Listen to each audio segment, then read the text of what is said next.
আসসালামু আলাইকুম। বিসমিল্লাহির রহমানির রহিম। শ্রম আইন নিয়ে আলোচনা করার জন্য আরো একটি পর্ব নিয়ে আপনাদের মাঝে উপস্থিত হলাম। আমি হুসাইন আহমেদ আকাশ, সাধারণ সম্পাদক, বাংলাদেশ প্রগতিশীল নির্মাণ শ্রমিক ফেডারেশন। আশা করি সকলে ভালো আছেন। দেশ ও প্রবাসে সকল সেক্টরে সকল শ্রমিকদেরকে জানাই সংগ্রামী শুভেচ্ছা ও আন্তরিক অভিনন্দন। সংগ্রামী সাথী ও বন্ধুগণ, আজ আমরা আলোচনা করব শ্রম আইনের ধারা ৩২২ নিয়ে। ধারা ৩২২, রিপোর্ট ইত্যাদি। ধারা ৩২১-এ উল্লেখিত কোন বোর্ড উহার প্রত্যেক অর্থ বৎসর শেষ হইবার পর যথাশীঘ্র সম্ভব মহা হিসাব নিরীক্ষক কর্তৃক নিরীক্ষিত উহার আয় ব্যয় হিসাব এবং তৎসহ উক্ত বৎসরে উহার কর্মকাণ্ডের একটি বার্ষিক বিবরণী এবং উহার পরবর্তী বৎসরের প্রস্তাবিত কর্মসূচি সরকারের নিকট সরবরাহ করিবে।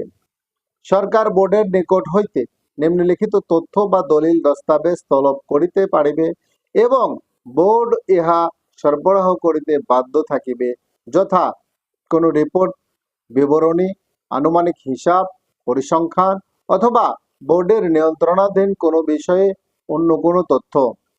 উক্তরূপ কোনো বিষয়ে কোনো রিপোর্ট বোর্ডের হেফাজতে আছে এইরূপ কোনো দলিল দস্তাবেজের কপি।